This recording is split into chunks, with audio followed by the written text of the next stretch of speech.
All right, welcome to The Explainer. Today we're going to jump right into a really powerful psychological tool for any writer out there, and that's the whole complex idea of vicarious satisfaction.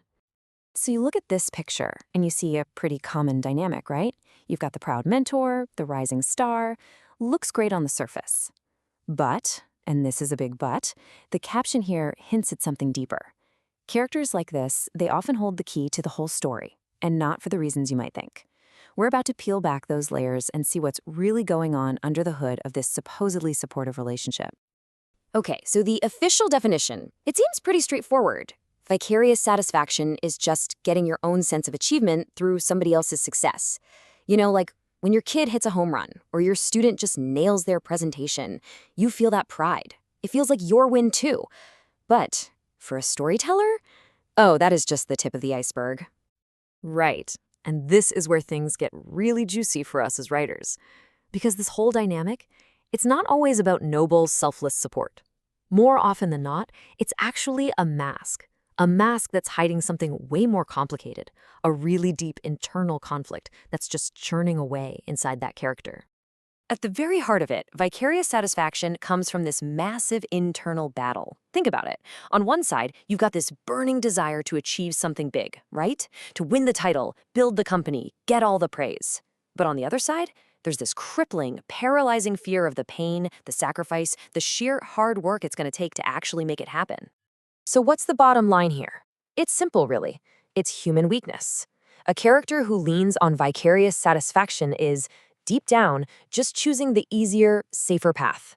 It's a choice that comes directly from their own weakness, because they can't, or won't, face that struggle head on themselves. But here's the twist, and you can't miss this.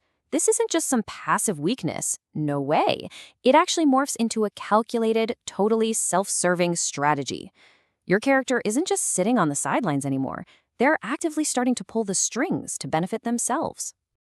And it follows this kind of brilliant, selfish three-step plan. Step 1, you find someone else to do all the heavy lifting and take all the risks. Step 2, you make absolutely sure you're a safe distance away from any of the mess, any of the problems that come with it. And then step 3, you cunningly swoop in and make sure all the good stuff, the glory, the money, the credit, lands right in your lap. All of it earned by somebody else, of course. I mean, this quote just nails it, doesn't it? Wanting the gain while refusing to accept any of the loss. It's the classic model of selfishness. It's a calculated, almost parasitic way to get all the glory without any of the sacrifice, any of the pain, or any of the responsibility. It's like finding the ultimate emotional loophole. Okay, so that's the psychology, but how do we, as writers, actually use this? Well, that brings us to the writer's toolkit. We can use this whole concept to shine a spotlight on what the source material calls a character's ugly instinct, and in doing so, we can show who they really are under the surface. Think of this behavior as a direct window into your character's soul. When you show them doing this, you're not just telling us they're weak. You're showing us. You're showing us their deep-seated weakness, their clever selfishness, their absolute terror of responsibility.